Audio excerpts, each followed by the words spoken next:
Welcome, traveler. Welcome to the Green Box Inn, where here you shall listen to podcasting. Fucking what? What? The Green Box Inn? Yeah, the Green Box Inn. Is that a reference I'm too uncultured to get? No, that's me improvising and getting nervous. Anyway, welcome to episode 5 of the ClapTrap podcast. Today... Oh my god. A whole 5 episodes. That's kind of it's kind of impressive, right? That we've continued doing this weekly for that long. It is very impressive. I had to turn my microphone down. Okay, so this week's topic is role-playing games. Both gay, what are you, some kind of fucking nerd? Yeah, anyway, both tabletop and computer games. CRPGs, and we are... What about choose your own adventure books? Does that count?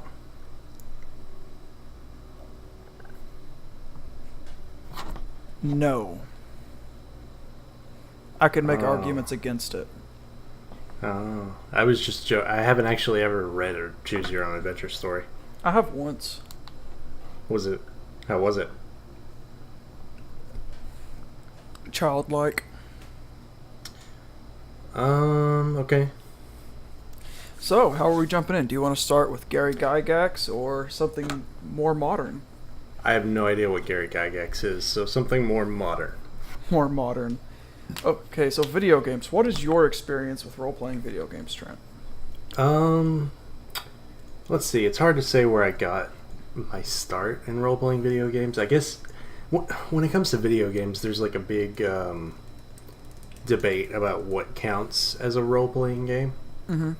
Because at role-playing, the concept of role-playing, its first conceit was you play a role, and that's the only prerequisite for being called a role-playing game. But now it's like to be a role-playing game means to follow like a specific stat system. Mm-hmm. But, I mean, if you want to talk about games where I play a role, just played fucking Nintendo when I was a kid. Mm-hmm. And I can't rightly remember what the first... What would be called a proper role-playing game that I really got into was? Pokemon counts. I didn't play Pokemon as a kid. Oh, that's right. You sucked. Yeah. Mm-hmm. Well, I played a little bit of it. My brother had Pokemon Ruby, and I played a little bit of that. Mm-hmm. But I was generally disinterested in everything my brother did because I was... I don't know. Mm-hmm. Whatever.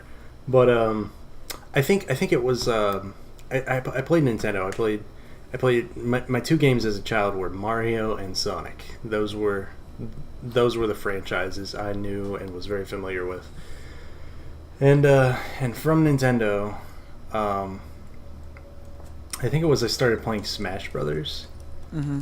And because I liked Mario, and Link was in Smash Brothers, and I was like, oh, Zelda. I'll play Zelda.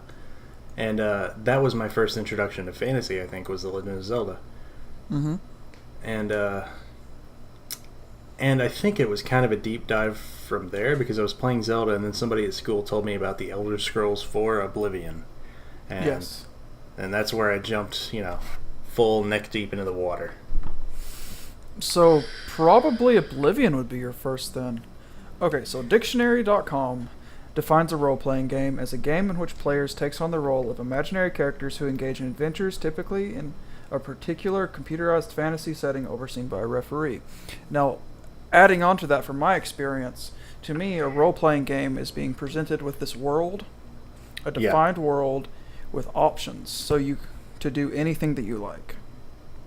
So you can go through and fuck shit up, be a the hero. Freedom aspect that really counts to you. That is the freedom aspect, because for a traditional tabletop sense with the original Gary Gygax Dungeons & Dragons, you were presented with a situation, you interact with that situation, and then the game master says, okay, this is the reaction of your action. And that's how And that's how role-playing games, in a sense, got their start. And that has been the core element to them ever since. Now, this has been very loosely stretched. Mm-hmm. Like, there's a lot of people who even make the argument that computer games cannot be role-playing games, even though I don't necessarily agree with that, because there are some excellent examples of that. However, I feel like just because something has a stat system to create a customizable character doesn't necessarily make it a role-playing game, but a game with a role-playing element. A great example of this would be, God,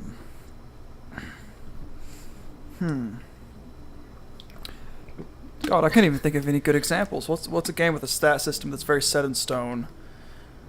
A stat system that's set in stone. Yes. I'm just going to Google it. Okay. I guess we'll just wait here. Well, yeah. Stay tuned, people. I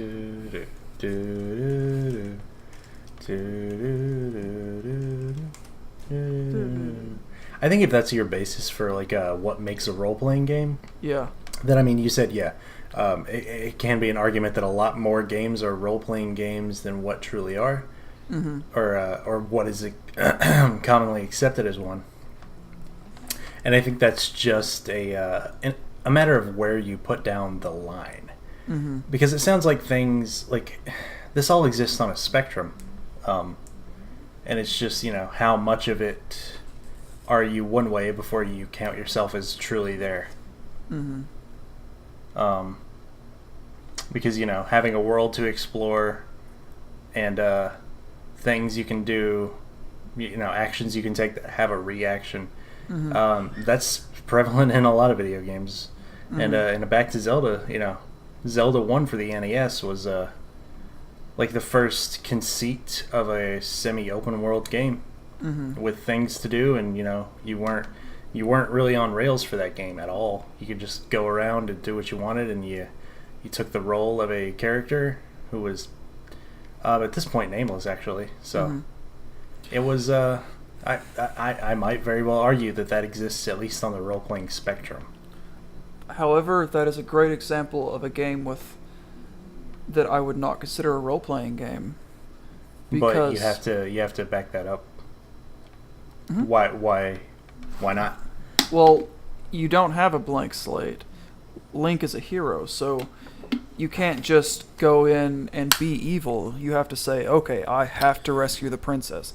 Well, let's think definitively here. Stone. Link is a set-in-stone character, mm-hmm. but he is a character which you play the role of. Mm-hmm. Role-playing game. Mm-hmm. Is the definition that you choose your own role? Because that's not even present in, to a full degree in a lot of, like, the Elder Scrolls. It's like, Oblivion was a lot more loose about it, even in Skyrim. mm-hmm. You get to pick your name and what you look like, but you're the Dragonborn. Like, there's no arguing that. Mm-hmm. And, so is your argument a role-playing game is only a role-playing game when you are able to customize who and what you are? I think that's one of the elements that I define a role-playing game as. Like, you go in, you create a character, you create an OC, basically. Whatever trash OC you come up with, and you go into a world that's a living, breathing world that you can interact with. Colt Steel the Hedgehog. Pardon? Oh, yes. Trash OCs. And yeah, and I know video games have to have a set-in-stone story, but I feel like... I mean, they don't have to, but more often than not, it's nice if they do to some degree. Yeah, because most role-playing video games, the story are very story-driven. It's like there is an overarching conflict that exists within this world, but I feel like as far as side questing and killing people and your actions having consequences should be a very prevalent part in role-playing games.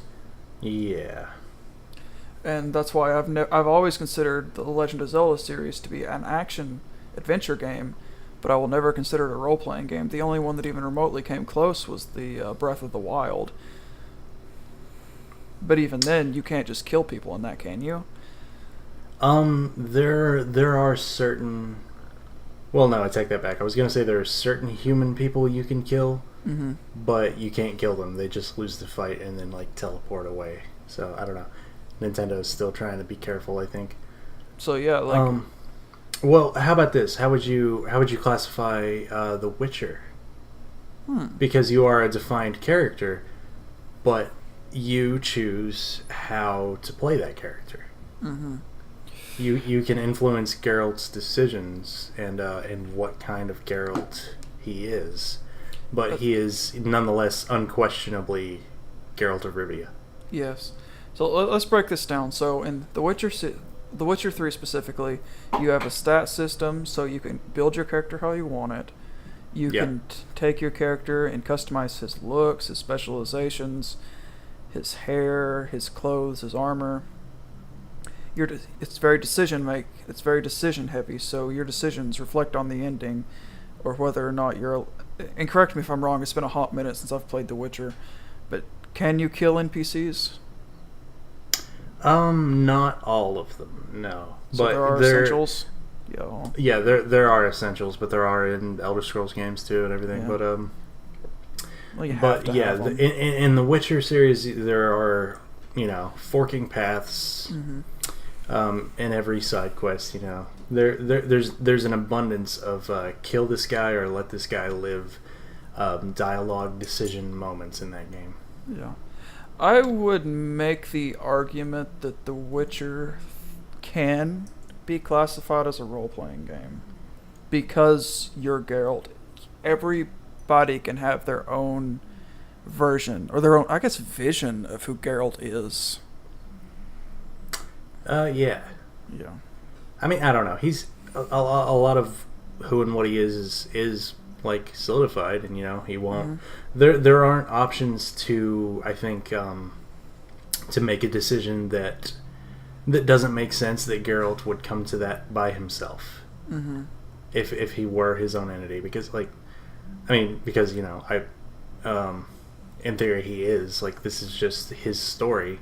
And you're guiding it, like you are stepping into the shoes of Geralt and becoming him. But yeah, I'm saying that's still role playing. You're making choices, which is I think that lends itself to it. But you are restricted, and I don't think that is always a bad thing. I don't think it's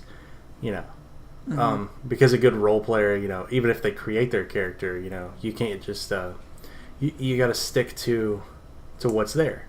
And so I don't know, I would say even Zelda is role-playing because there aren't that many decision makings. I guess sometimes you can choose what clothes you wear, if that counts. Hardly. And what sword you use. Come on. It's an action adventure. But okay, maybe Zelda doesn't classify. I think Breath of the Wild does to a degree, a little bit, with different play styles. There are different weapons, and there aren't exactly stats, but the way you balance your health and stamina and what you put that into, that's almost like a baby's first stat system. But I would say a role-playing game, like, that classification for me doesn't need to be that you create your own character. Just a character can be pre-created for you, as long as you are, like, playing a role of it. See, no, that's like an actor in a movie is playing a role, but he didn't, write that character. Yeah. So that is an interesting argument, because there's a lot of people that do play pre-created characters within role-playing games. Like, there are character generators online. Yeah. But I still think decision-making is also a major element. So, like, you can have a pre-created character, but decision-making and interacting with the world also classifies. Or also is a major element. Okay. I will consent to that. So I'm about to fucking sneeze, huh? Okay. Okay, no. It's gone. It's gone. Rest in peace. That's Fair. the worst, when it gets away from me and I don't get the satisfying sneeze orgasm. Right, I feel like it damages your soul a little bit. Yeah, it's like it's getting blue-nosed. Blue-nosed. That's a good term. That is. I'm gonna start saying that and not give you credit for it. Okay, thanks. Didn't you steal a quote of mine in the last episode too about hard work or something. Mm-hmm. I remember that. Life fucks me enough. Let me have this. Yeah. Take whatever shortcut I can. I've yet to use it. So, I guess I'll segue very poorly. So, like, anytime you mention segueing, you're sucking at segueing. But I guess I'll segue. I think it's a way to hide the fact that you suck at segueing. Like, self-awareness, dude. Whoa, check. Yuck. Yeah, so, remember, episode 5, we're still getting used to this. XD. But, I'd like to talk about some games that have influenced me as a creator of role-playing games. Let me guess. Do they have anything to do with vampires? Vampire the Masquerade Bloodlines. Yes. Vampire the Masquerade Bloodlines. The Fallout series. Vampire Masquerade, I think I remember. Mm-hmm. That was a game you showed me like the first time we had hung out in a few years, and we did, and I remember it looked like shit, and I was sitting there in your dorm room watching you play this game, and I was like, wow, this is weird, and Zed's gay. I'm not coming back. This is an amazing game. So let me pull up. Let me pull up the character sheet on it. Okay. And I'll talk about what makes it amazing. And it's the way you can customize your character is what makes it cool. So it has things you'd expect: strength, dexterity, stamina, charisma, and this is where it gets interesting: manipulation, appearance, perception, intellect, intelligence, and wits. So what these things influence is your ability to haggle, intimidate, persuade, and seduce somebody. Okay. It's a very adult world. Yes. So things like haggling would be your ability to get the deals whenever you're at some shady pawn shop buying not a rocket launcher, but like an AK, You can seduce... I didn't know there were guns. Mm-hmm. I thought you just used vampire powers. No, there's guns. This is a very modern game. It's a very modern setting. Okay. With very underworld, gangster-like plots, or subplots. The overall plot's very vampiric. It's a very political game as well. There's politics. Vampire the Masquerade has a vampiric plot? No. Oh, absolutely. No. Get right out of town with that. But it allows you to choose between things like using guns or your fists or a baseball bat to go. Like, I got the katana and just weaved out there towards endgame. Oh, dude. That's the best. Which, mild spoilers, you really want to put some points into guns because that final boss... yeah, that's all I'm going to say. I don't think it's a spoiler to say that the final boss is hard in a game. I think it's just the selling point. Mm-hmm. Get some gun points. But then, you have lockpicking, sneaking, hacking. Yeah, there's hacking in the game as well, which I think at the time it sounds a lot closer revolutionary. to a Bethesda game than I thought it was. Yeah, it is a lot closer to a Bethesda game. I think it came out in the Morrowind era. Okay, cool. And then, I never went back and played Morrowind. Like I said, I started with Oblivion, and it's just like, oh, why would I backpedal? But I don't know. So, moving on, intimidation, which speaks for itself, security, which goes into lockpicking, stealth, scholarship, which your ability to research, investigation, finance, and subterfuge, which I forget what that is. That means to like sabotage something, I think. Mm-hmm. So I forget what if you were looking for the definition, I don't know what it is in game, but yeah. And then of course you have your ability to your 3 vampiric abilities that go along with your class. You can write your character's backstory, and then of course it's a modern world that you can interact with your decisions having consequences. And it's fucking amazing if you've never played it. Okay. And I think that's one of the better stat systems I've ever seen, because it takes the traditional D&D stat system and says, this is what a stat system would be for a person in the modern world. That's very interesting. With vampires. Yeah. Fallout kind of did that. And if we can segue into Fallout, you were starting to talk about it there when you made your list. Mm-hmm. And I want to go back to the limiting factor. It's not so limited in the way that The Witcher is, Fallout. But the Fallout games, especially Bethesda brand Fallout games, are are very limiting. You get to create your own character, but not like outside of the set parameters. Like in Fallout 3, you have to be you have no choice but to be like an early 20s kid who is the son of Liam Neeson. And in Fallout 4, you have no choice but to be either an ex-army dad or a law school wife and mom. And you get to pick a name and what you look like, and what color you are and all that. But you are limited to a role in those situations, and I think Fallout 3 did it better. I think I watched Joseph Anderson's video on Fallout 4 recently, and the point that he made was that Fallout 3 allowed you a little bit more freedom post-tutorial, just because of the circumstances. And those circumstances being, of course, spoilers for Fallout 3 and 4, at least the beginning of the game. But the circumstances in Fallout 3 are that, you're a vault dweller, and your dad is Liam Neeson, and he's a doctor and a scientist. And he leaves, and he doesn't tell you why, and he's like, fuck off, And so once you get out of the vault, Joseph Anderson made the argument that there's more of a reason, or there's more forgiveness to choose a character that says, I don't want to go find my dad. Because, you're a kid and he left without telling you anything. You're not a kid. I think you're like 18 to 23 or something in that game. But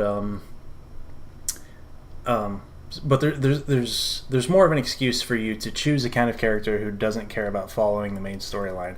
Whereas in Fallout 4, it does not make sense not to go after somebody who killed your spouse and kidnapped your baby. Yeah.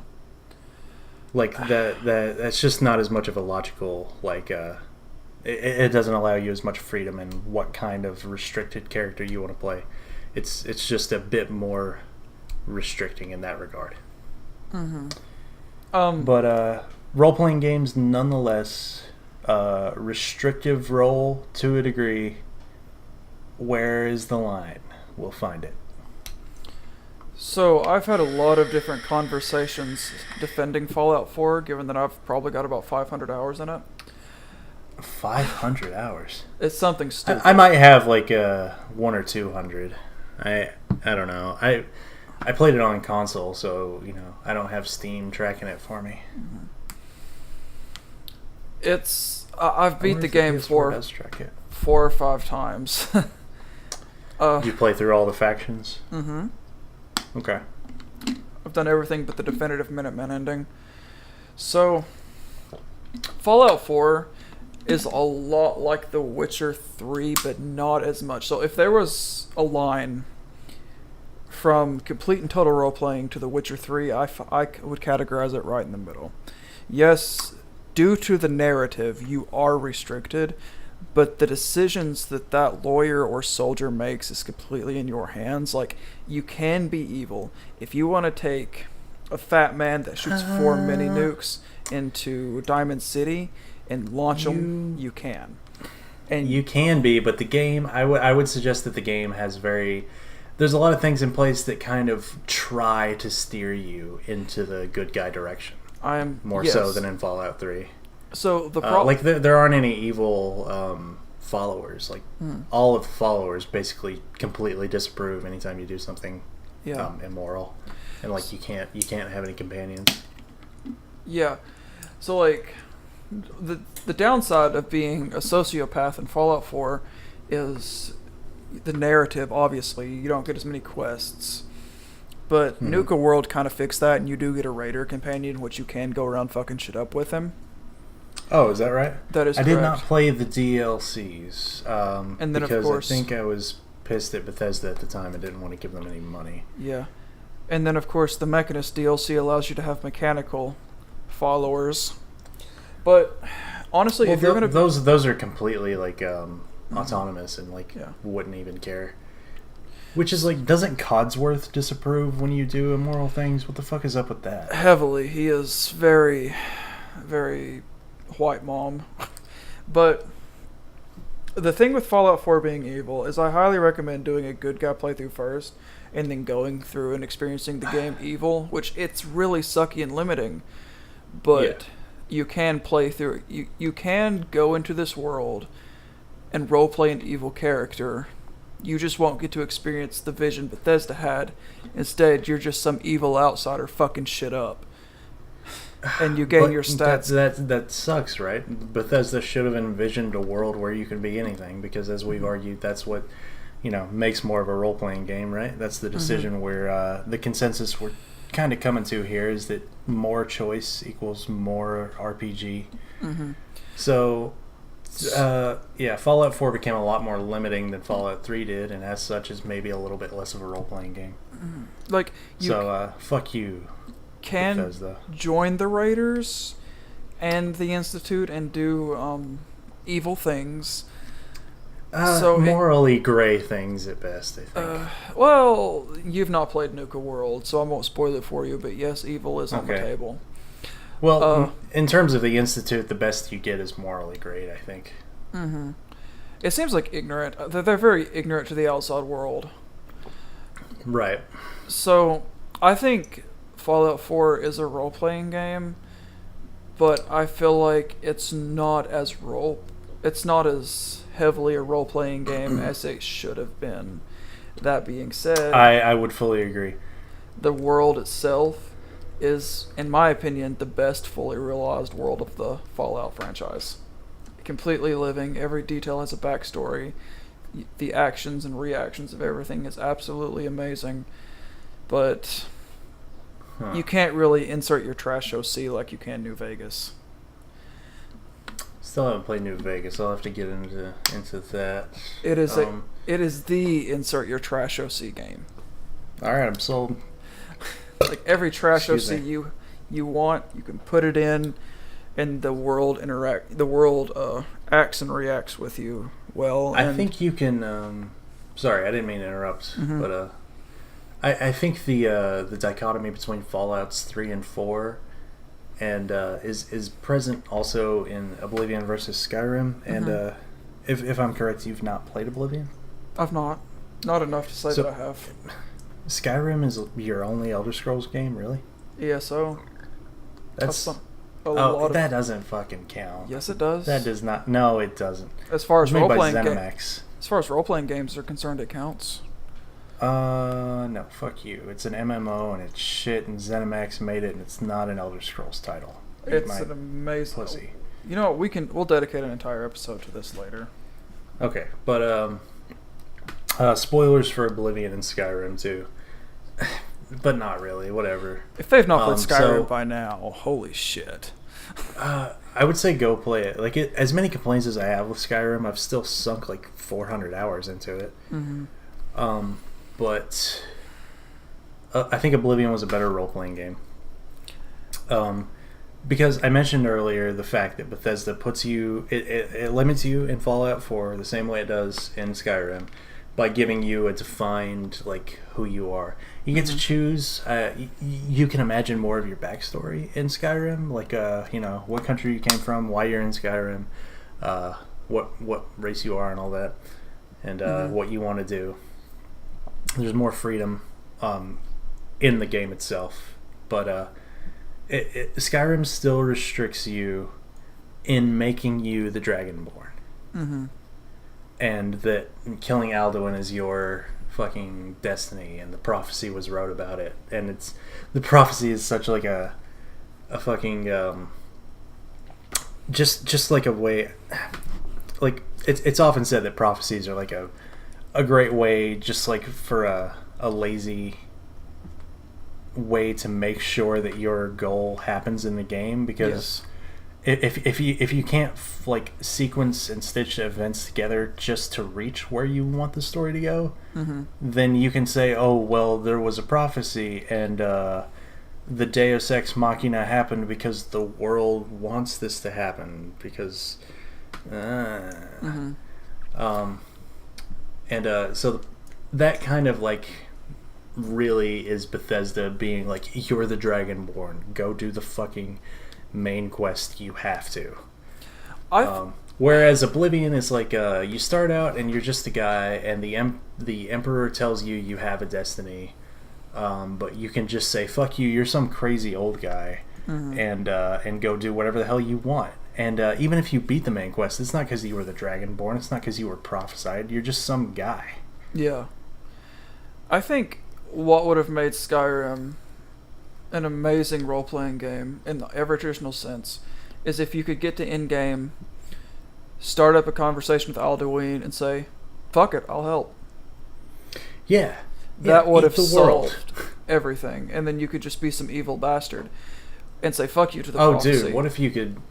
Oh my god, just help Alduin. Like, that like, doubles the length of the main quest. Like, it could all end there, or you could go on this whole nother tirade where you and Alduin take over Skyrim. And kill Parthenax becomes the final boss then. Ooh, I hated killing Parthenax. That hurt. I did not do it. I would not do it. I didn't do it either. I didn't do it. But, like, just the Did fact... you do it, like, on a different save? I didn't even try it. I couldn't bring myself to, like, load up a save and just, like, see what happens. Like, fuck you, Delphine, you close-minded skank. Like, what happened was... I feel a lot of, like, memory pain, but I can't quite remember what I did. I know the final save that I played on, he's alive.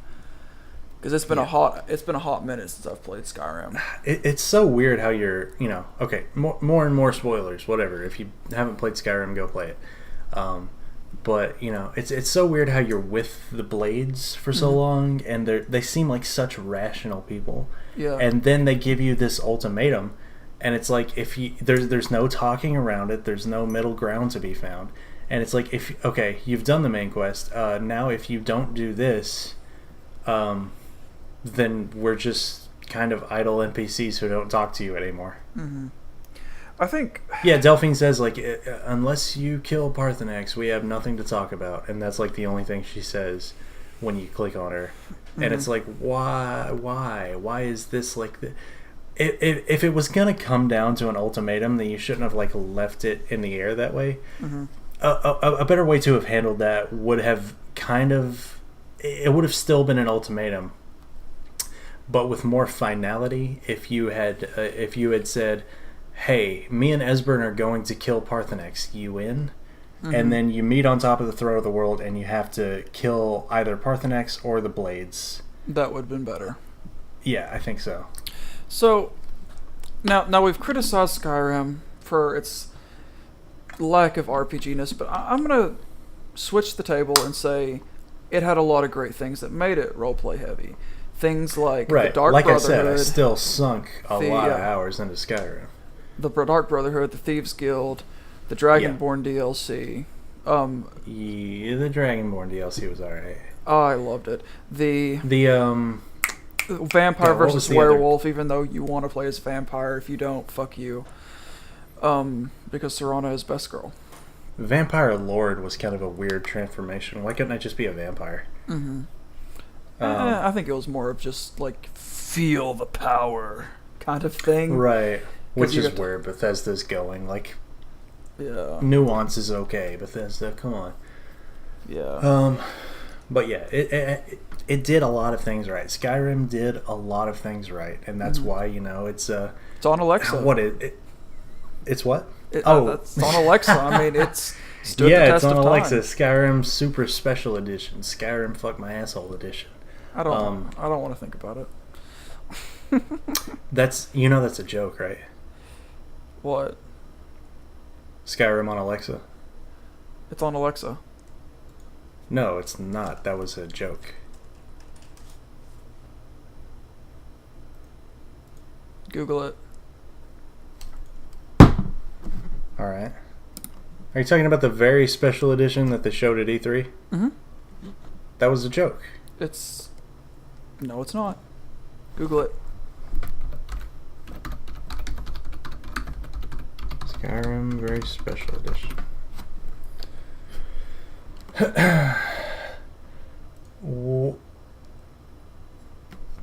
Oh. And it was at this exact moment no. that Trent's soul died. Oh, fucking He has no reason to move on. I have no reason to move on. Holy. Okay. Okay, it was a joke. It was a joke. But and it then exists. They did it. They did it because we made fun of them. They did it because they have the power to do it. Todd Howard, you They had the power to do it, and they were cunt. not merciful gods. It happened. Oh.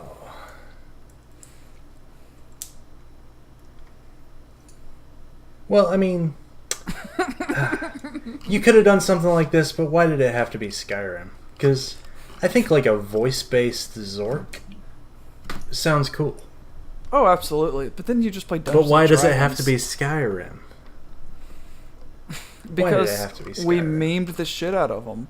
We harassed and memed Todd Howard, and Todd Howard said, "No, I am your god, and this is your punishment." Who's laughing now? Exactly. Yes, I was in the AV club. It's... Christ almighty. Okay, so- well, what was I saying before that? Before we got derailed on this fucking thing? I don't we were even saying remember. Skyrim did a lot of things right. Yes. I I think I ended on Serana being best girl. No, you said said it's a what? great game, go play it. And Yeah. and I said there's something about no excuse, then we went into Alexa. Whatever. Yeah, Serana is unequivocally best girl. Mm-hmm. There's no debating it. She's the best. Oh, there's something we can debate though. Fallout 4's best girl, because I think you and I have conflicting ideas. Piper is best girl. That would be incorrect. That's not incorrect. Who's your best girl? That is it. Curie is objectively best girl. No. No, Yeah. why? What do you mean why? No, I'm not even gonna Because bother. she's got a pixie cut and a French accent.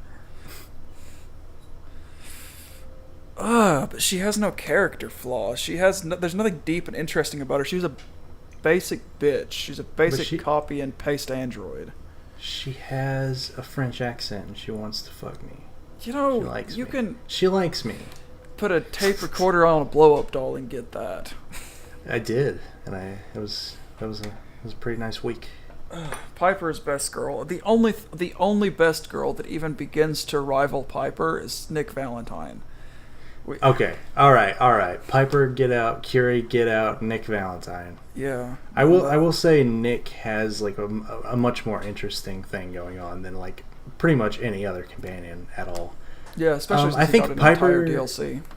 Piper's got like personality or whatever, but as far as actual characterization, I don't think there's much there. Like, oh, I like the truth. Here I am. It's her attitude. I like her attitude. Yeah, like I said, personality. She's got the personality. She's got the spunk. Yeah, but, she's got. like I can't even you remember her backstory. Whatever she. It was something pseudo tragic about like fucking breaking the news at her school or something and getting in trouble for it. I don't remember it. Maybe on like a slightly larger scale, but whatever. But it's so you could make the argument that, you know, if it's all personality based, then you kind of like Piper for the same reason I like Curie.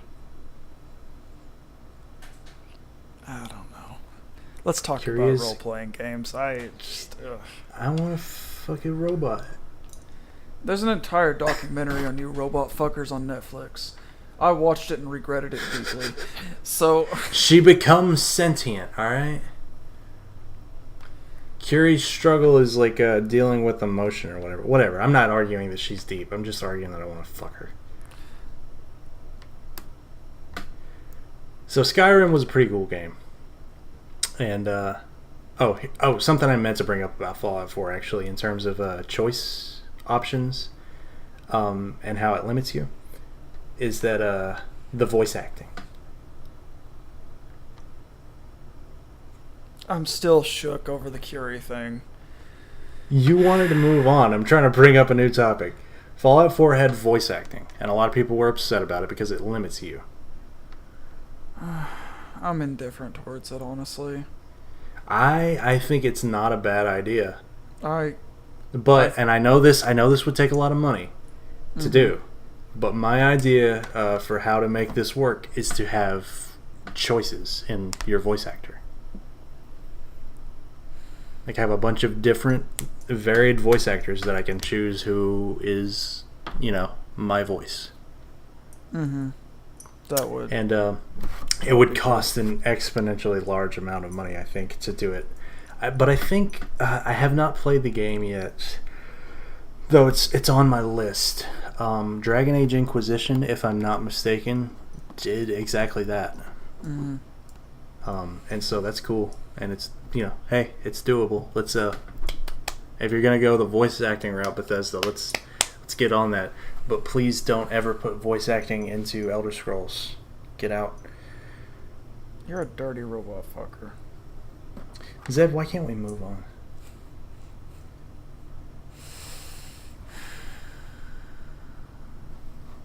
What is this? This is very unprofessional.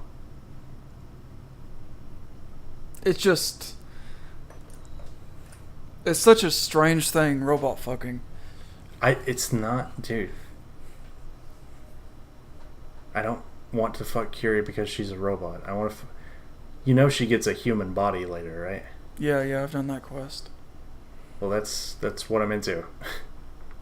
You know how I lost Curie? You lost her? Mm-hmm. I can't remember where I put her. I know there's a way to set up a computer and find all your companions, but I just lost her. Oh, damn. Yeah. She's Okay, so what's your... Huh? She's still waiting out there somewhere. We have to go help her. That's... Fuck. So, like, what's your experience? Let's talk about tabletop role-playing games. I have very limited experience with tabletop. I tried to play a D&D session with a buddy of mine and a couple of friends.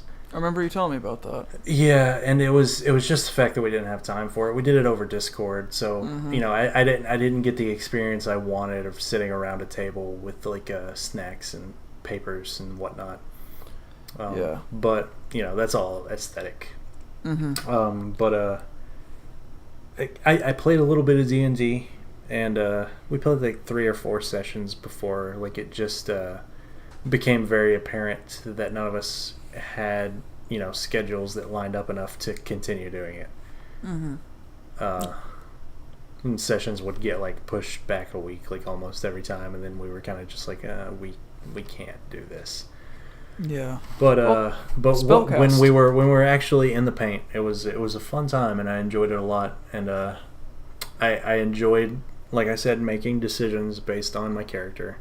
Even though I picked a kind of a character that was like it made involvement hard because I picked like a really silent, stoic guy was my dude. Yeah. And his name was Big Man. Mm-hmm. Big Man the Fighter.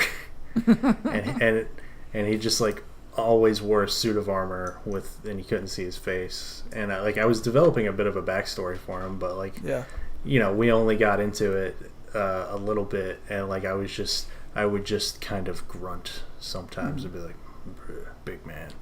You know what you could have done? What? You could have created you could have created a completely silent character, and then narrated your actions. Oh. Like, you say, like, I'm going to do this, but, like, roleplay the character in the third person. In the third person? Mm-hmm. You're a writer. It shouldn't be too fucking hard. Well, I mean, it wouldn't be, but, like, I just don't know why. Like, because it's still supposed to be you, right? Like, not everything you say at the table is, like, supposed to be dialogue, but, yeah. But, I mean, you could say... I was developing, like, a second character for, like, in case Big Man died, that, like, I was, like... Because I was, like, oh, dude, this guy is, like, not fun enough. Although I liked the character a lot, but it was, like...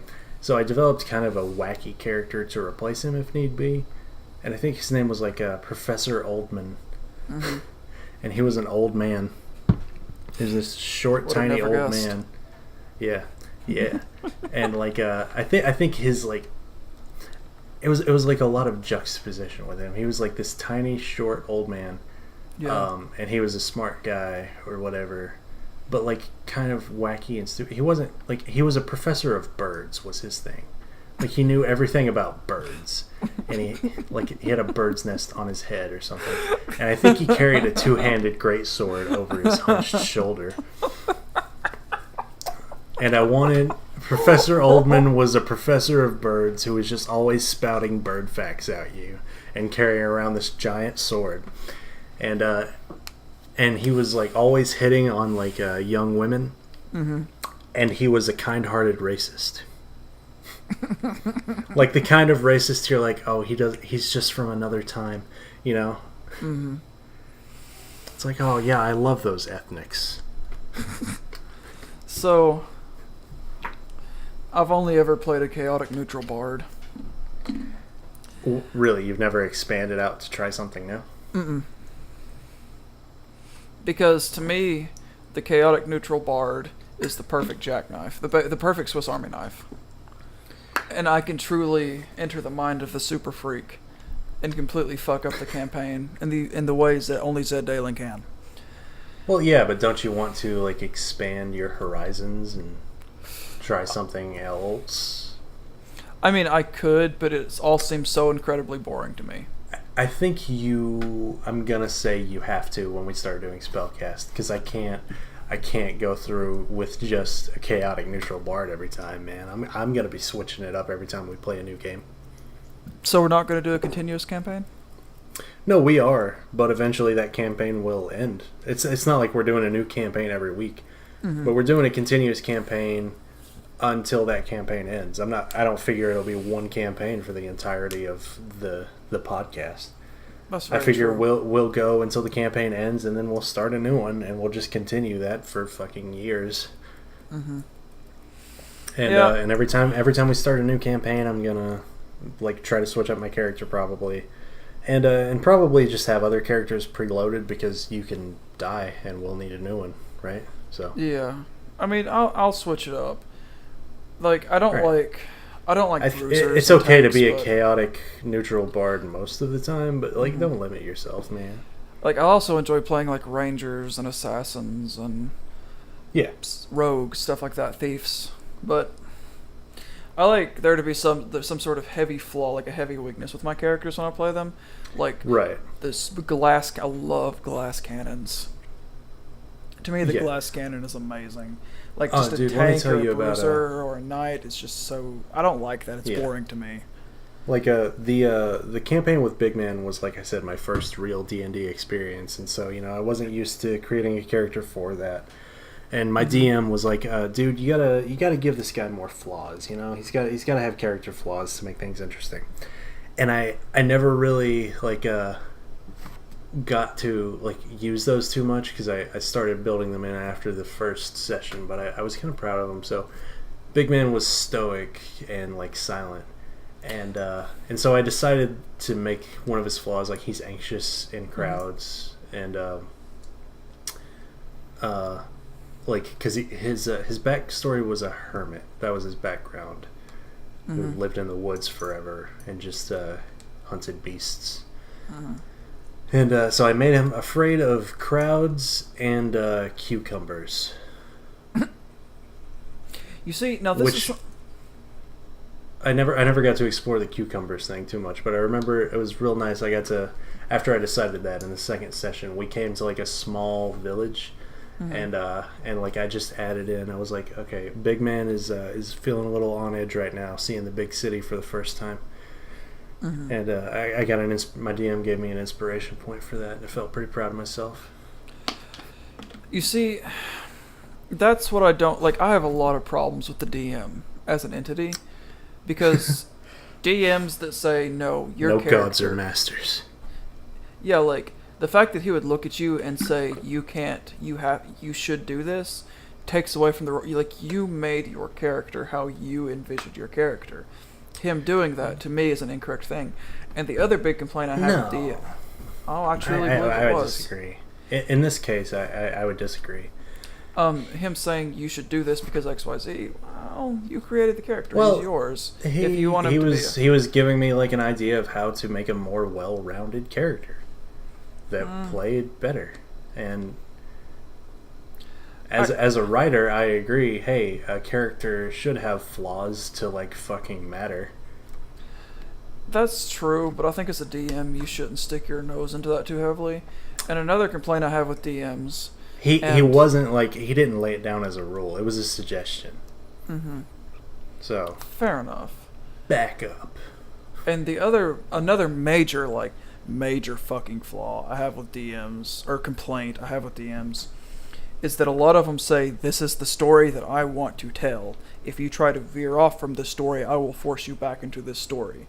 And it's like, no, dude, if you give me this world, you give me the scenario, I'm gonna do what the fuck I want. I don't care what you think of me. I don't care how what the party thinks of me. I'm playing my character how my character would play. And especially if you play chaotic neutral, I can do whatever the fuck I want. So I'm not limited. Well, that's just a question of the person in terms of the DM. So, yeah, of course, a DM is kind of a flawed system because a human error. Mm-hmm. And, like, just forcing a story upon me is always such a dick move. Like, forcing me back into the story, it's just, it pisses me off so much. When choice is the ultimate selling point of role-playing. Yeah, I agree. Mm-hmm. So, like, the problem with D&D, and I have experienced this time and again, is the experience is completely dependent on the game master. Yes. And that's... Well, I mean, I don't know. If not so if you have a good game master who is fucking like open to letting you play your character the way you want, like who is flexible enough to write around you. Like that's the perfect DM, right? Yeah. Absolutely. So yeah, it's not entirely you can influence events. The game master has like the final say in like what like the reaction to that is and how it affects things. But a good one will understand like that, things like your character's input should be able to influence the story and lead it in a new direction. Mm-hmm. So I wouldn't say that they're like the only fucking thing. Which allows me to tell this story. So when my very first experience with Dungeons and Dragons came from... Is this the furries? No, I don't think you've heard this story. So there were two very malicious white-collar thieves that used to go to this school, who I won't drop their names simply out of respect for your wishes, but... My wishes? Oh, the name-dropping things? Mm-hmm. Well, you can... I dropped the name of a pedophile rapist in the second episode. You can drop the names, whatever. Okay, so they were the Spurlock twins, and they were criminals. That sounds familiar. They used their club to extort money from Union College. But anyway, no, they never... I won't go into it. Anyway, so they were very malicious people. Like, they knew a girl was having a bad night that night on DMing, so they purposely fucked her character. And I watched that girl she snapped. She got up, screamed at them, and slammed the fucking door. Man, why does a game gotta be like that? That's... So that was... I guess because you're a shit person, but hey. Like, that's another example of a shit DM. Like, they knew this girl was having a bad night. They knew she was just coming to relax. And instead, they pushed her to the limit just for their own petty amusement. To, of course, feel better. A couple of sociopaths. Just to feel better about themselves. Yeah, they are fucking sociopaths. Fuck them. Okay. They stole from me and a buddy of mine, and so on, and screwed us over heavily. And it sounds like you've got apt reason to not much care for these fellows.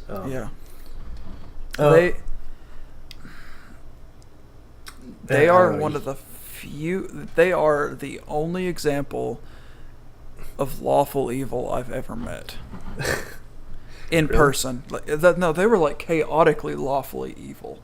It was so fascinating. Chaotically lawful evil. Mm-hmm. Weird. Yeah, I hated them. They like kept our character sheets too. So Why? I don't know, but I made the mistake of writing the Zed Dalen character. Oh no. So they took the Zed Dalen character sheet off me after it was done, and then incorporated me back into the story. So I'm terrified to know what they did with that character in later events. Yeah, for real. Yeah. I guess it doesn't actually like matter because your autonomy is the only thing that like makes that, in my opinion. Yeah, there's no way they could try to do anything. There's so much documentation of me being Zed Dalen on the internet. Oh yeah. Like if you're worried about them stealing your IP, like I like, dude, like go to court over that shit. You're obviously Zed. Yeah, there's no debating it. So yeah, that's just a great story of the people around you. I want to talk about influencing it. Okay. So we've talked about how much control the DM has over the game. Mm-hmm. And we've talked about how much story or how much control that the character, the player, has over the game. But there's one very important deciding factor we have not addressed. What is who it? is Lord and Master over all? The dice. RNGesus. RNG. Random number generator. RNGesus. What's your thought on RNGesus? I think it's very like it just came to me, like we were talking about like who's got more control, but it's like it's all up to chance. Like I think incorporating the dice into the game like that, like who invented D&D and Gary tabletop? Gygax.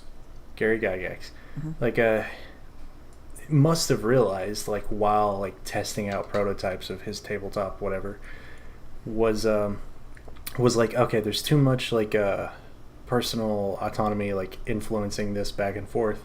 I need a completely neutral third party who has no identity and thus incorporated the dice. And I think that was probably a pretty perfect way to like bring it all together.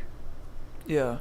And what's cool about it is on the character sheets, your stats gives you modifiers. So like if you're, I can't remember the exact number, but let's say for the sake of argument that you have your charisma's over, let's say 15, you get let's say once again for the sake of argument, a +3 modifier. So if you roll a 12, your outcome's actually 15. You get a 15, right? Yeah. Which is super cool. Yeah, and does give you some like control over the dice, but like there's still a lot of random chance. And, there is. And the dice like I would say has kind of just as much power as the DM because like you can't make a decision as a DM that doesn't reflect the dice roll.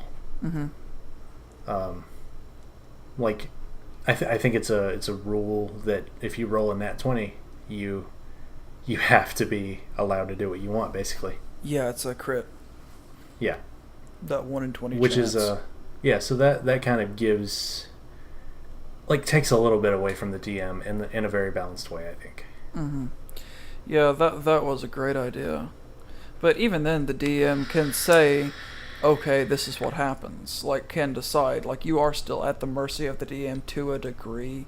But then again, if you score a 17 and the DM's like, no, it didn't happen, you can call that authority into question. Yeah. And tips for beginners, if a DM is hiding their dice, call that shit out. Tips for beginners, put a knife in your DM's throat. Can you tell I have a lot of problems with DMs as a concept? Yeah. I know that ties into your personal project. Do you want to talk about that here? Nope. Okay, no problem. I've been ripped off too many times. That's a fair point. Okay.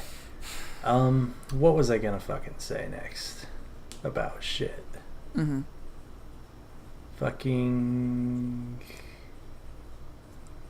Okay, it got away from me. I have no idea. Let's talk about role-playing systems and the culture it's created. Okay. Lead us down that path. Okay, so when D&D was created, like any other brand new genre of anything, players said, you know what, I like this, but I want to try my hand at it. So they began creating their own worlds, their own lore books, their own expansions, and their own role-playing systems. Now, a role-playing system is a set of rules. So it all goes back to the spinal cord that D&D created for role-playing games, but you sort of design the body beyond that, like, what are the character stats, what are the classes, what are the races, what are the rules, how do the dice work, what different skill checks do you have? Because everyone has their own vision of how it should work, and then they implement it, and then build worlds around it. So there are things like Vampire the Masquerade, Pathfinder, D&D, Basic Fantasy Role-Playing, and then of course the additions that follow those games, where they basically patch errors from previous games and comply to complaints made about the game. Yeah. And if you go to like Basic Fantasy Role-Playing, listen to me, Drive Through RPG, this is made very apparent by the dozens upon dozens of games that are offered, things like Call of Cthulhu and stuff like that, where you role-play a Lovecraftian world. I think it's called Exodus. Super interesting concept, I still think. I think it's called Exodus, where Fallout was going to have a tabletop RPG, but then Bethesda acquired it, and there was a bunch of legal shit, so they had to change a bunch of nouns. Oh, man. Well, yeah, there's no... so, even if there's no official Fallout tabletop RPG, because of the way this branching out thing works, of course you can create your own Fallout-based homebrew. Oh, absolutely, because the character system, the special system, allows you to design characters, so your character creation's already set in stone. Yeah, it's called Exodus, by the way, and it's free. So what happens is, from there, you can implement it into the D20 system, even of having a game master and using the dice, and then you have pages upon pages of rule books. So you can take a game system and, like the D&D's D20 system, for example, and write your own lore. So you can take the D20 system and roleplay in zombie apocalypse, nuclear apocalypse, high fantasy, science fiction, fantasy, and all that. Yeah. And what's really great is that Wizards of the Coast has created a way for you to legally do that. Well, I mean, it's not illegal as long as you don't try to monetize it, right? Like if you just want to play in your basement, like you can do whatever the hell you want. No, they've created a way to for you to monetize it. So okay, well that's pretty neat. Tell me about that. Let's see if I can find it. Just go to. I hate to go to Wiki. Bitch. Find it, bitch. Legality for use. For sue. Okay, so... Okay, so...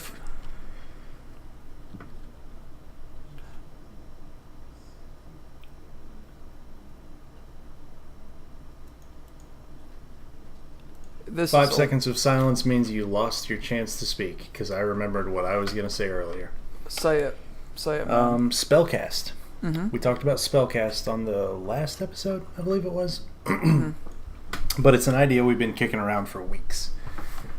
And I just wanted to mention that we that project might be moving forward because maybe we have a DM now. We do. We do have a DM, and it's just whether or not they'll be able to do it and how, we haven't talked about scheduling and all that, so I don't want to say anything set in stone yet. But I want to say that is we're taking steps, and if you're here, if you're listening to this video, you clicked on this because you're like, hey, I like role-playing games. I want to listen to some guys talk about role-playing games. How about you come back in a little while, hit the subscribe button, and you'll get notified when we start playing role-playing games. Smash that motherfucking like button. Smash that motherfucking like button. Subscribe and punch your grandmother in the face. Fucking run around naked screaming about ClapTrap. Okay, but back to the D20 system. It's called an open game license. Quick Googling of what an open game license is, which I should have already done, is a public copyright license that may be used by tabletop role-playing game developers to grant permission to modify, copy, and redistribute some of the content desired for their games, notably game mechanics. So basically, you just use the D20 system. It's kind of like Unity Game Engine being free. Right. Okay, Yeah. cool. So you could just build a world around those mechanics. Yeah, a lot And of sell it. licensing and fair use, that's a pretty gray area when it comes to like systems like that. Mm-hmm. And like, because game developers can sue each other over lines of code. Yeah, they can, can't they? That's such a Yeah. nasty thing. In some cases it makes sense, I think. I think it's helping. There is a lawsuit recently, Bethesda versus Westworld. Mm-hmm. Did you hear about that one? I'm not. I'm gonna look it up so I can talk about it. Okay, I'll give you a rundown of what I know about it. So you know Fallout Shelter, the mobile game. Mm-hmm. Well, that was cool, and they made it, and they worked with this other team who developed it partially for them. And when they ended their involvement with that company, whose name escapes me, that company went and worked with, I think, HBO. Is it HBO that made Westworld? I'll Google it because once I saw what popped up, I knew what you were talking about. Yeah. So whoever made Westworld, this company that helped develop Fallout Shelter, went to work with these guys, and Warner Brothers. Warner Brothers. That's right. Okay. So this company that helped develop Fallout Shelter went to work with Warner Brothers to develop a mobile game for Westworld for them, and it's Fallout Shelter. Yes. It's just Fallout Shelter with Westworld characters and shit, which I'm not familiar with Westworld's lore at all, but just looking at the game, it's fucking Fallout Shelter. And so Bethesda was able to like go into the Westworld game's code and be like, these guys wrote this for our game. Mm-hmm. And so I think it was used as evidence in this case, but like I just thought that was a neat example of maybe it's not always bad, but it's usually bad. There's so many D20 games out there that if Wizards of the Coast would start suing, they'd probably have 30, 40 years worth of companies to go through, most of which are now defunct. Right. So I don't think it's going to happen. I mean, and so much copyright law is marketing too, because of course there are a lot of things out there that people are making money. Okay, the Let's Play community is a perfect example of this, because Let's Players are making money off of uploading footage with commentary of a developer's game, and so fucking that company, I think the language of fair use is gray in this case, because I would say that Let's Play with commentary is transformative, but I think, if it comes up in court, it would be an argument of like how much commentary is there, what's the balance of original new transformative content versus just game footage. But game developers, the smart ones at least, allow and encourage Let's Players because it's free marketing. Yes, absolutely. And if they wanted to turn around on them, they could at any moment, but they won't because they're getting free marketing. And if they do, even though they may have a legal claim to do so rightfully, it would be a PR the nightmare. world will come down on them. Yeah, it would be a PR disaster. And so when it comes to copyright, it's all just like public perception, I think, is what matters a lot to that. Because, Nintendo is really like shitty about it, I think. Let's save that for another episode, because there's a lot. I could do 2 hours worth of bitching about what's going on right now. Okay. Because I'm really big into the emulation world and all that. Oh, okay. Yeah, we can talk about that some other time then. But yeah, just as a good example of like how that rolls. No, I'm not saying and these guys who are using the D20 system, Wizards of the Coast, you said, could sue, but they won't. No, it's because it's it would be bad for them, and there's like no reason to. Well, two things I want to say. First of all, I'm not saying that I emulate. I'm saying I support the arguments for emulation. The second thing I want to say Now, is... I'm not saying that I grow weed in the basement, but if I did, $5. I do not emulate. Okay, so the second thing is, it is to my understanding that with the open game license, and this does require citation, but with open game license, as long as you cite your sources, you can use it. Use D20. It's just cite your sources. So I think that's extremely fair, especially for people like you who are world builders that would like to make a role-playing game. You can use the D20 system. Or when, let's say, a world builder like yourself called up somebody who currently possesses an unfinished one, and when they finish it, say, hey, I want to make a game, then that other person would be like, hey, here's the system, maybe? I don't know. We'll see what happens. Okay. Yeah. Well, that's how it works in like fucking journalism and stuff too, right? Yeah. Like it's you can be sued for plagiarism if you forget to cite your sources because you said something somebody else kind of said. You can get kicked out of college for plagiarism too. Yeah. But like what constitutes plagiarism is kind of a case by case basis. Absolutely. Obviously, plagiarism like would be taking something somebody else wrote entirely and copy pasting it, but it's also a case of just like adding excerpts that you didn't exactly write, and like because of course you have to do research, and everybody everything you're gonna write about is something else somebody else wrote about that you're just like talking about now, so you're gonna end up using some of the same words and phrases, and so it's a matter of citing your sources in that case, and if you don't, you can be like accused of plagiarism if I'm correct. Like citations, which you have done college and I have not, so correct me if I'm wrong about any of that. Citations, like there's things called in-text citations where you cite your source in the text, right down to the page number of the book you're citing from, and a professor can get anal and fail you if the page number and the line number and the paragraph count's incorrect. Like, I know a professor here who almost didn't graduate because the professor was being anal about it, and he had to go back and fix everything and make a case for himself, and she was like, fine, yeah, you're right, I'm just a bitch. But, yeah, so citation is super important, especially for people who have a stick up their butt about plagiarism. I do not advocate plagiarism. I actually think plagiarism is like, I think problem in this world, and it's evil. It's definitely understandable to have a stick up your butt about plagiarism, but, it's just a case of how far you take it and, like, understanding when it's not really there. As is the case with a lot of things we argue about these days. Yeah. I think... like racism. Oh. So, like, with plagiarism, I have a stick up my butt about it as well, but I think that particular case of the in-text citation was a little too far.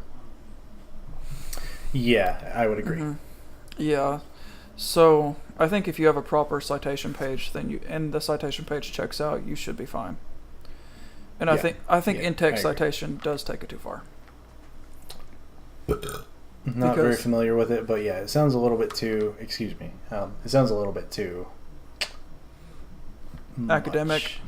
Yeah, just like nitpicky.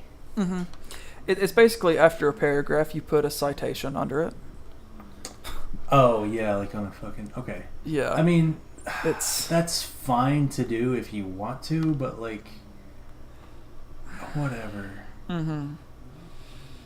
I think it's very... Are you talking about like you put the full citation, or you just like put like a asterisk or a number that like lists the citation on the citation page? It's been a hot minute since I've because I know like you see that on Wikipedia articles and stuff, right? It'll like end of the paragraph, it'll have like a little 2 in parentheses, and that means that's the source for what was talked about here is the second on the citation list. Is that what an in-text citation is? Or is it just that the whole citation goes right there? Give me a second to pull up Purdue OWL, which is Purdue OWL is the go-to for academic citations. So it varies per style, like APA versus MLA. I prefer APA myself. So for APA, for example, Damn it. This is horrible. Whatever. We're moving forward. We're not... There's so much silence I have to edit out of this one. Yeah, I know. I didn't want to call you out, but there were a lot of silent moments, especially towards the beginning there. Yeah, so that's easy edits. That's why I don't think to put too much thought into it, because Okay. I got a big I would like tonight. to get. I think we should definitely train ourselves to not let that happen. I think it's important to like not pussyfoot around and just like think we can edit it out later. You know. Like, editing out silence is super easy. You just look for parts in the Empty lines. spots. Yeah, empty spots in the line. So that's why I don't worry too much about it, especially as the audio editor, which it's me. Yeah, so Hey. it doesn't fuck with me much. I don't care. Yeah. Okay. It's actually the easiest part of it. Which, fair point. Talking about audio editing very briefly, I'm very proud to say there's only one point in this entire podcast so far that I actually have to clip audio segments, and that's a very brief second where my shoulder hit the microphone. How dare you? Yeah. I don't remember hearing it, but whatever. It showed up. Okay. And a bit of self-plugginess, I will be doing a podcast audio tutorial soon on this channel. Hey, that'll be a bonus video though, right? Yeah. Yep. So, look forward to that. Smash that motherfucking like button, subscribe, hit the bell if you want to hear Zed, Yeah. talk about how, if you like how this podcast sounds and you're like, I want to make my podcast sound like that, I don't want to audio edit. Zed will show you how shortly, so stick around for that. Yeah, definitely. No promises on time, though. I want to get really good at it before I make the video. A solo thing I want to do, and I was figuring I would put it up on my solo channel, but I'm not sure like how much I actually want to do with my solo channel. Mm-hmm. I was gonna do a show I was gonna call Drock, which is where I draw and talk. That sounds really fun. Yeah, I've seen a lot of people do something like that, but like I just don't know like how I would do it. On a podcast talk show, we've got like a topic picked out every week or whatever. So if I were to do something where I draw and talk, what would I talk about the drawing? Because there's not always that much to say about it.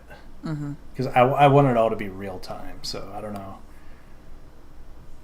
if I could keep talking solo about the drawing. I guess I could just talk about whatever, but like that's pretty much just more of this, but like only one person and set to art. Yeah. I don't know. Maybe that would be interesting. It's just the question of like oh, I did it a couple of times. I streamed it like in the middle of the night and didn't have anybody there, and that was very nice. And I was planning to put the streams on YouTube later, but I just never did.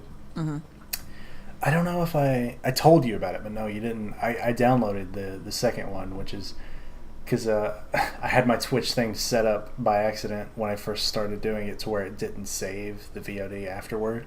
That sucks. Yeah, so I lost my first one, but it was shit anyway. And my second one was alright, and I just I think I drew something. I drew like a big titted anime girl or something. I should do. As you do, but it was kind of juxtaposed with the talking, because I went pretty like in depth about my experience with suicidal depression. And that was cool, and I was like, oh cool, I actually like was able to keep talking. So I guess I would just like need to find something I can talk about at length, like being suicidally depressed, which I'm not now, by the way. Thank you for asking. Well, we've had this discussion off stream, so Yeah, I was talking to the viewer there. Like, oh, fair enough. I forget the viewer exists since our right. community is still growing, and it is small, and we love you for making it this far. Yeah. Well, I want to say the viewer exists, but do they? They haven't left any comments yet. Like, comment, and subscribe. But I would like to do Drock, but yeah, it's just a question of like testing myself talking solo, like unscripted. I'm sure I could keep talking because I want to do some analytical videos maybe. Fuck it, I'll just tell you all the solo projects I was thinking about doing. I was thinking about doing a video game analysis kind of series, which there's no shortage of video game analyses on YouTube. No. But they're pretty broad spectrum, and I was gonna like focus on a couple of little things.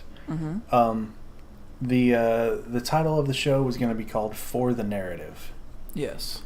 Because I get into arguments with people all the time. They're like, "Oh, the gameplay sucked." And I was like, "Yeah, it could have been improved, but I played for the narrative." Yes. And I think there's a lot of cases to be made for games that were canned by a lot of YouTube analysts as a general thing, but I feel like deserve a little bit more praise for the narrative specifically, which is my specific interest in them. And I thought that would be a cool thing to do that maybe isn't done quite, because I know most analysts talk about the narrative and the gameplay and aesthetics and everything together, but I would just be focusing on one thing, and I think that would be cool to see. They'd probably be short, like 15 to 30 minute videos. Mm-hmm. So I've had as an assortment of ideas, but we made it a point not to get ahead of ourselves, but I'm going to pitch a couple to you. I think... Yeah, go for it. I've pitched you 2 shows just now, so... Which I like the For the Narrative idea and the art idea a lot. As someone who supports you, I think the art thing would be more of a solo channel kind of gig. I think so, especially as an artist. I think it would promote ClapTrap really well, but I think in this case it would be more important to promote you, especially since you make money off that from time to time. Oh, thank you. Yeah, and but the analysis show feels very ClapTrap. So maybe, I don't know. I'm just, because I want to have a personal brand as well. Mm-hmm.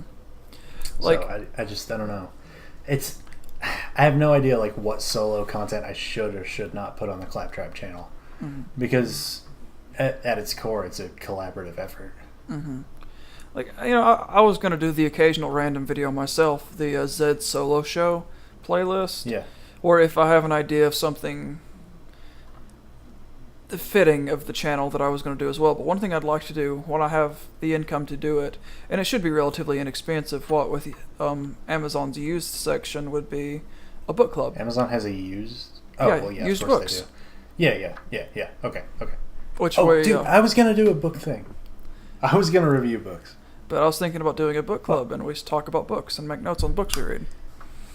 That's cool. That was a solo channel idea I had a long time ago. I was going to do a show called TLDR, which is an acronym for Trent Learns to Read. That's really good. Yeah, and it was going to be I was going to do it on camera, like it wouldn't just be audio recording, and I've got a whiteboard in my office, and I was going to stand in front of the whiteboard and like make a bunch of notes and like basically carry you through, like retell the story in a summarized way and then explain why I think things are good and bad about it.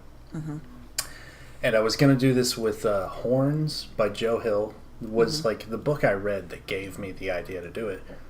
I had a lot of thoughts while reading that book. Things I wanted to say about it, but didn't have anyone to talk to about the book who had also read it or anything. Yes. Or would have like cared to listen. So I was like, oh man, I could break it down on YouTube. There aren't a lot of book analysts on YouTube as far as I'm aware. And Robert Jordan's The Wheel of Time. Have you read The Wheel of Time, Zed? No. It's fucking dog shit. It's the worst thing in the world. It's a 14 book long fantasy epic. And it had been a few years since I read a fantasy epic, and Robert Jordan is such a fucking weirdo. He's dead now. Rest in peace. And I just wanted to like make a 14-part video series where I shit on this guy for being such a weirdo.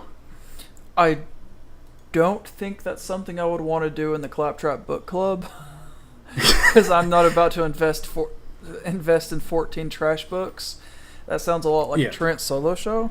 But I was thinking a way to test the waters for the book club is to look for some novellas and short stories that are so old that the PDFs exist online ethically. Okay. And do, just 10-minute, 15-minute shows. Is that so you can like recommend it to viewers, or so that you can get access to it yourself? So first of all, it would be ease of access. for both of Yeah. us in our current financial positions. Yeah. And the next reason would be to see if the show is worth doing. Do we have time to do it? And I think reviewing short stories and novellas would be a lot more friendly to both of our schedules. Mm-hmm. And I think, is this not a Zed solo show? No, this is This another is both of collaborative us? show. Okay. Yeah, the ClapTrap Okay. Book Club, Oh man. which would be a third ClapTrap show. Book Club. That would be okay. That could be a monthly thing we do. Actually, if you want to go full dive and do a whole book, Mm-hmm. and we can just make a ClapTrap Book Club a monthly thing. That way, we can pick out a whole book, talk about it, and then say everybody over the course of the next month read X book and come back to us. Mm-hmm. So But- I think that would be the best way to do it. Like pick an actual novel and just do it monthly. Yeah. But I would like to start out with short stories just to test the waters. Okay, that's fair. And if you want to do it, like, seriously dedicate to it, I have the first one picked out. It's fucking amazing, and I've been geeking out over it for a month now. Please tell. And it is, and I'm going to quickly Google it to make sure I have it is I Have No Mouth, I Must Scream by Harlan Ellison. It's fucking That's the amazing. one you sent me weeks ago that I never fucking read. You did read it? That I did not read. Damn it. And But if we're gonna, if it's gonna serve more of a purpose, I've got a lot of incentive to read it now. mm-hmm. But I think that's, and as far as any solo shows for myself, it would just be random videos of, oh, that would be a good idea for the channel, and be thematic Right. with. Generally, I'm sure there'll be plenty of minute-long clips of just stupid things that happened when we got together. Oh yeah, the Ren Fair. Ooh, a Ren Fair vlog would be fun. I don't have access to a good video camera right now. I'll test my phone out to see if it works, but Yeah, it's a video camera is an investment I'm planning on making fairly soon. mm-hmm.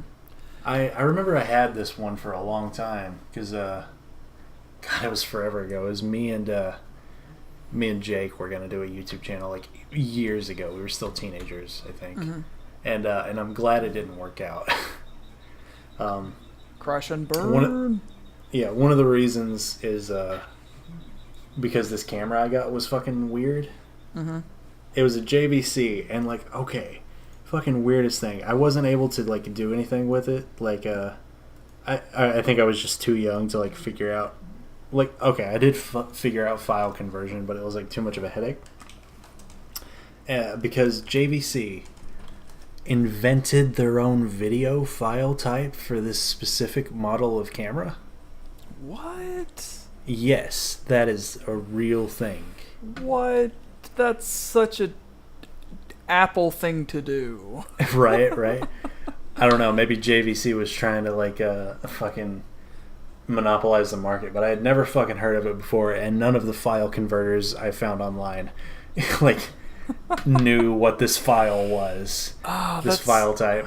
Yeah, and it's such an Apple YouTube thing. didn't accept it, and it ended up being I asked for this specific brand of camera because it was good. It was HD. It had a lot of functionalities that I liked. It was great. Mm-hmm. And I felt so bad because I asked my parents, like I said, I was still a teenager. I asked my parents for this camera for Christmas, and they got it for me, which is a big deal. And I wasn't able to use it for its intended purpose, and I felt like such an asshole. And it's all your fault, JVC, and I'll never buy another one of your products. That hurts my soul. I'm so sorry that happened to you. I'm currently. I think it was for the best. I had a lot of fun just running around recording things with it that I was never Okay. able to move anywhere. Mhm. And I wasn't able to embarrass myself on the internet as a teenager. So, Yes. it's all in God's plan, dude. Oh Lord, I'm looking at vlogging cameras right now. The best quote unquote Jeep cameras, and that's all $200, $300, which I'm not about to sink into anything right now. Yeah. So That'll be a later thing. much later. We need to figure out how to market this show because we're seeing a little bit of growth, but it's how the fuck do you there are ways we can reach out to people. I just don't know what they are. Mm-hmm. And we definitely need to get on that shit because we've sunk a little bit more of a month's worth of work into ClapTrap already. Mm-hmm. I'd like to see it gain some ground. I would too. So let me quickly check analytics. Okay. So our SoundCloud, which has been a fucking nightmare for me, but I'm just now getting to a point. Which Fuck if you, SoundCloud. if with you your follow fucking revolving door system. if you follow our SoundCloud, we cannot at this moment sink money into SoundCloud, so it has a 3-hour limit. So what I'm currently having to do is to remove all previous SoundCloud episodes and only upload the most current one. So we currently have on our SoundCloud 5 followers, which I think is really good. And our YouTube has 7 subscribers, which, whatever, it's growth. I think, so one idea I had is Tumblr, because it's such a massive community. And we can tag the shit out of it. I don't know. But then again, it's also such a dumpster fire, because it is. I think if we even like went within a mile of Tumblr, they would tear us apart. We would be labeled as alt-right and beat in the streets. Which is such stupidity, because I'm not alt-right. No, of course not. But if you're not far left, you're alt-right. Yeah, like it is an option. I think Twitter. As far as Tumblr is concerned, I'm not. That's not my opinion. That's a satire. Please don't kill me, Tumblr. Yeah, and like that's something I'm gonna briefly complain about. Is that go for it? I'm ready to complain about Tumblr any day of the week, buddy. Is that if they don't agree with you, they try to quote unquote cancel you. And there's some cases like I think documented molesters and rapists and things like that. But I think like mild political opinions, like if I were to say I think there should be more funding into schools, as a very safe thing to say, that there would be people who tried to boycott and cancel me, which is stupid. So what do you mean when you say cancel? That's a new term to me in this context. Basically, the idea of canceling somebody. You know what? Let's just go to Urban Dictionary. Going in 2012. A lot of outrage culture on to dismiss somebody or something, to reject an individual or an idea. That's not how it's going to. That's not how they're using it. To cancel is to kill someone. Like physically, mortally end their life? Their career. Canceling is killing their career using Twitter and Tumblr, which like you've seen. The Wall Street Journal tried to cancel PewDiePie. Would that be an apt thing to say? Okay. Yes. So it's shit like that, which I don't want to touch on that subject. Yeah. So. Yeah, I don't think if we... Because I know there are sensible people on Tumblr. I just think it's not most of them. And I think, like, we briefly touched on guns in the last episode, and we said, hey, banning all guns forever might be a bad idea. Just like as a short opinion that we didn't really divulge into. That's enough for Tumblr to cancel us, I think. It is, but I think it could be an avenue of growth, because I don't feel like there's anything controversial about our show, but I think Twitter is too hard to grow on. It is, and I think maybe I've been like I didn't get to do it yesterday, but I've been trying to like reach out on my own Twitter. And gain some growth by like using some popular hashtags. Aaron Hansen of the Game Grumps did a did a cool thing to support artists and try to help artists grow on Twitter. So every Saturday, Aaron Hansen does Cutie Saturday, and it's for digital artists, or not specifically digital artists, but just for artists on Twitter. And so the conceit of Cutie Saturday is, hey, I have a lot of clout. I'm Aaron Hansen of Game Grumps, and I like drawings of cute girls, and I want to support artists. If you draw a cute girl on every Saturday and give it the tag #Cutie Saturday, I'll retweet a bunch of them. That's excellent. And that's excellent. And props to the hand man, to my boy Ego, for doing that. That's pretty cool. So I'm trying to get in on that, and I got like a dozen retweets actually maybe a little bit shy of that, but some number around there on on one I did last Saturday, and that's pretty like big for me. Like I see no activity on my Twitter at all.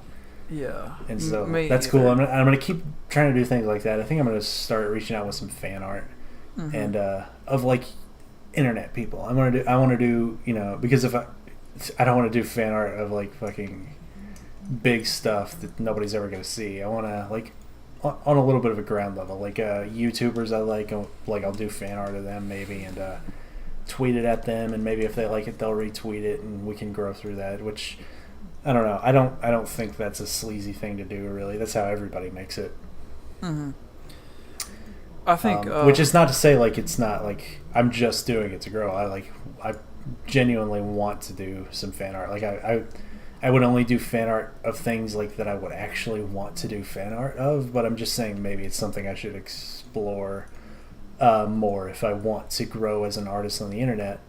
And that's just one thing. Like we were talking about expanding ClapTrap, and that would just expand me, but obviously I'm a part of ClapTrap, and I would constantly be telling people about my podcast. So I think one avenue to grow that I would like to explore is shorter videos that are easy clicks, I guess. For example, the tutorial. We should definitely get into the highlights idea that we talked about last week. Yes, that is one thing that I will get around to doing. It's just such... I'll touch on it after the podcast. I think Instagram with the highlights, using Instagram with the highlights would be pretty cool, because it's just another avenue to promote. Now that IGTV's out there, that might be... I don't think anybody's fucking using it, though. I've got an Instagram, and it's taken me like 3 years to get to 100 followers on there. Ooh, I have an Instagram as well. I've just recently started doing it. But and the one thing that allows everyone to make it is getting the YouTube video on Reddit. Oh my god, dude. Well, why don't we just put it on Reddit ourselves? You can't self-promote, I don't think. Oh, is that right? I'm not a Redditor, so I'm just to defend myself, not familiar with the etiquette. Let me look. Can you if I could type promote on Reddit. It's frowned upon. Then we won't do it. Sorry, Reddit. Yeah, so like I'm unfamiliar to your ways. Forgive me. The only way to do it is to have another person promote your shit on Reddit and they get to the top of Reddit, and that's how a lot of fucking YouTube careers start. Is getting your shit to the top of Reddit, or I think that's Reddit helped make H3H3. I'm pretty sure. Filthy Frank, I think, was a big push, and that people credit them with mostly. But the power of just people on Reddit can't be understated. No, it can't. So I think luck, good old-fashioned luck, really. And I think good topics, the highlights, the one-offs. I think if we put in I the think work, our clickbait thumbnails that we're going with these days is going to help a lot. We'll see. I think they will help a lot. A good thumbnail and a good title helps. So I think with this project, a lot of it will have to be just hard work. Okay. So we'll see. We'll see hard work and avenues of what's the word? Connecting with other people. Networking. Yeah. I have to do some networking. Collaborations with other small content creators. That'll just be fun anyway. Yeah, absolutely. Like, I know. You remember? I'll put his name in the chat. The Trat. I know he has a small YouTube channel. Yeah, I remember that guy. No. Really? No? Yeah, no, sorry. But he's an example, and if we have other friends with small YouTube channels, we can collaborate to help grow each other. So I think karma even would help. But it would just be... And I don't want to get, like, random strangers on here. I wouldn't be opposed to that. As long as, they've got a portfolio I can check out and be like, yeah, I would not care to talk to this guy. And even if we end up disagreeing, like, whatever, it'll become a debate, and that'll be interesting banter, I think. Yeah. Because I feel like we're limited in ClapTrap, because I think that on most topics we're going to choose, we're going to agree. Yeah, because you and I are longtime friends, and how do you make a longtime friend? You find somebody like-minded. Yes, guests. That's something I've noticed about a lot of popular podcasts, is that there are guests. But the problem with us getting guests is where we're a small podcast, a couple of no names, outside of our own respective little circles. That what kind of guests could we get? I think some safe avenues would be other podcasters, I guess, but that's something we'll have to look into, reaching out to them. Yeah, and a lot of people. What the etiquette for things like that are, and how to do it, and we can't fair and blah blah blah. We can't really ask people to come on until we have a following either, because they wouldn't want to. What's the point? Yeah, I don't know. I think there are a lot of cases of guys who gain a bit of a following going on no-name podcasts to help with growth, just to be like a good Samaritan and a philanthropist. But I mean, I don't know. I would like for it to be mutually beneficial, but just like we've got nothing to offer, but we're how the hell do we get to the point where we can offer somebody something? Is the paradox there? Yeah, I think this is another discussion we could have that would last several hours. And I'm exhausted. All I have to say about it right now, without doing research, but I'll go do some research and then we can talk about it for several hours. Yes, and the other thing I'd like to touch on is that I still have homework to do, and I got to be up at 6 a.m. What the fuck, really? Because my job starts at 7, and then after that, at 12:30 p.m., I go to my internship, and I don't get off till 4, and I never know when I'm going to have a council meeting to sit on of night. So that being said, I'm going to have to wrap up this podcast. Trent, what is next week's topic? Oh, fuck, dude. I wasn't ready for this. Okay. Sorry. I was looking around the room trying to think of something while you were talking, and it just could not. So let's see. We need to do something a little bit fresh and interesting, right? Yeah, because I feel like all of our topics have been similar in a sense. Yeah. I mean, we have interests. Well, I don't know. We've talked about writing. We've talked about... Last week's episode was kind of the redneck cast. Yeah. So that was pretty different. And now we're back on nerd shit this week. So... just don't make it as vague as currency, please. I don't want to sit to do that again. Okay, I had one, but it was pretty vague, so give me a second to think of a different one. Okay. No, it's not vague, because we've got personal experiences we can... Okay, next week's topic is jobs. Oh. Okay. Yeah, and we can talk about our experiences in the workforce and like what that means to us. Yeah, so I got 5.5 years of work experience and and volunteer work, so that's excellent. Okay, cool. Next week's topic is jobs. All right, tune in for that. And if you're, oh god, I can feel you speeding me along here, dude. It's fast. Let's go. Okay, sorry. Homework anxiety is taking over. I got a lot of writing ahead of me. Dude, you'll go along a lot faster if you take a quick breather first and just don't stress out about it. I'm gonna make me a cup of coffee because I have one paper to write. You might keep yourself up, dude. You gotta sleep later on. I have 7 short assignments to do. So this week was your episode, Zed. So you're gonna send us out. All right. Fuck school.